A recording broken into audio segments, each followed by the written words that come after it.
Audio Jungle.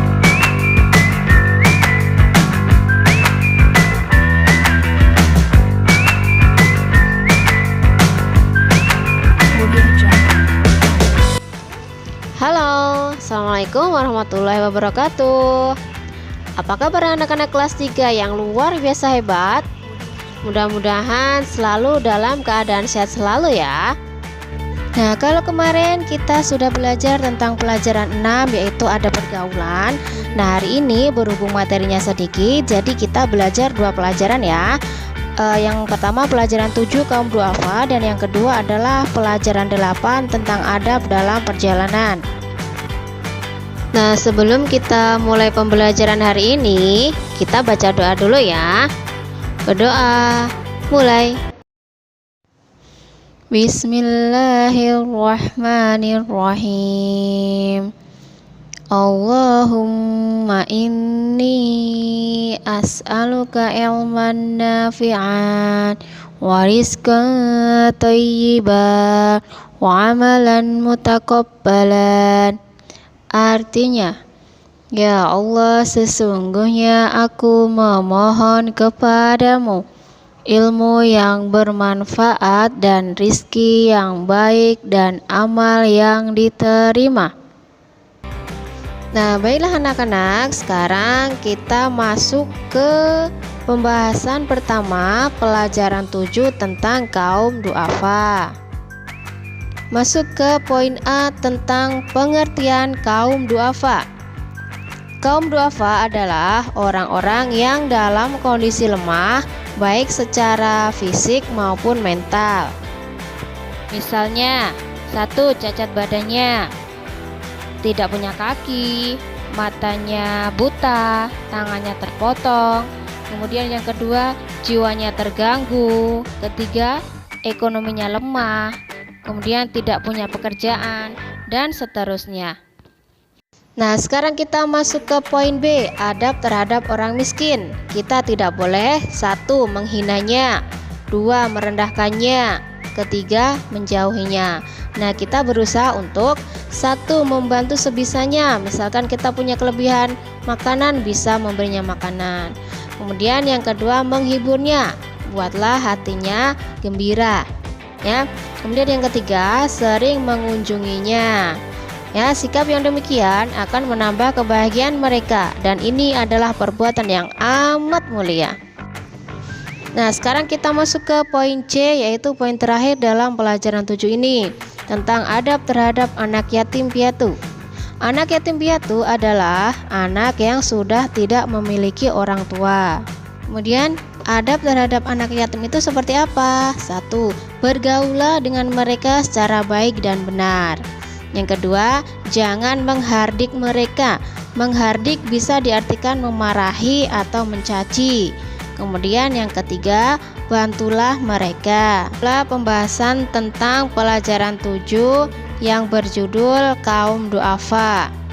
Nah, sekarang kita masuk ke pembahasan yang kedua, yaitu pelajaran 8 yang berjudul adab dalam perjalanan.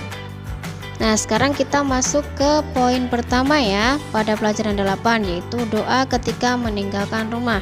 Ketika kita akan meninggalkan rumah untuk memulai bepergian, kita disunahkan untuk berdoa kepada Allah supaya diberikan kemudahan dan keselamatan.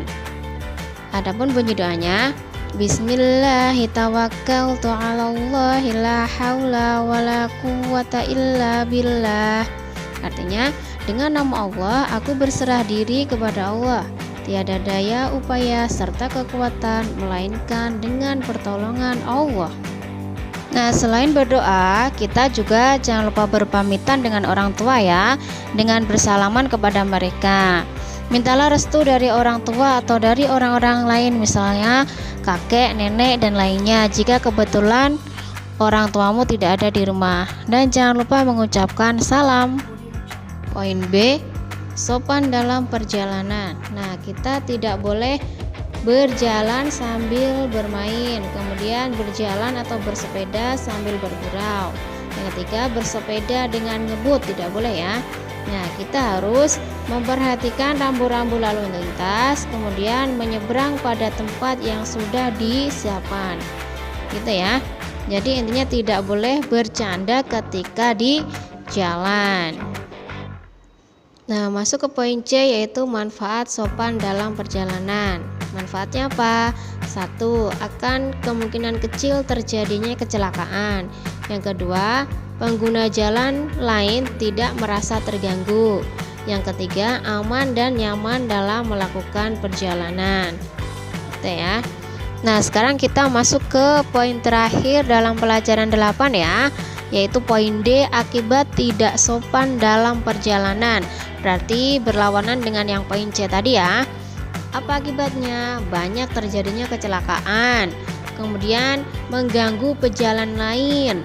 Yang ketiga, perjalanan tidak merasa aman dan nyaman. Nah, kalian harus ingat bahwa ada ratusan orang mati dengan sia-sia setiap hari karena tidak sopan dan hati-hati dalam perjalanan. Kecelakaan tersebut terjadi paling banyak disebabkan karena kesalahan manusianya. Misalnya, mereka tidak paham rambu-rambu lalu lintas, sengaja melanggar rambu-rambu tersebut, bersepeda motor terlalu kencang, mobil atau motor yang mereka kendarai tidak layak jalan, dan sebagainya, sehingga sangat mungkin kecelakaan itu terjadi. Oleh karenanya, sopan, tertib, dan hati-hati adalah kata kunci yang harus kita lakukan dalam perjalanan. Nah, alhamdulillah untuk pembahasan 2 pelajaran hari ini sudah selesai ya. Nanti silahkan yang punya buku paketnya silahkan dibaca-baca lagi. Nah, untuk yang tidak punya buku paketnya silahkan diputar ulang ya videonya sampai kalian memahaminya. Hari ini tugasnya hanya menyaksikan video ini ya, tidak ada tugas mengerjakan soal. Nah, sebelum kita mulai pembelajaran hari ini, kita baca doa dulu ya. Berdoa, mulai. Alhamdulillahirabbil alamin. Subhanakallahumma wa bihamdika asyhadu an la ilaha illa anta astaghfiruka wa atubu ilaik. Artinya, Maha suci Engkau ya Allah, dan segala puji bagimu. Aku bersaksi bahwa tiada Tuhan kecuali Engkau, dan aku memohon ampun dan bertaubat kepadamu. Terima kasih. Wassalamualaikum warahmatullahi wabarakatuh. Sampai jumpa lagi.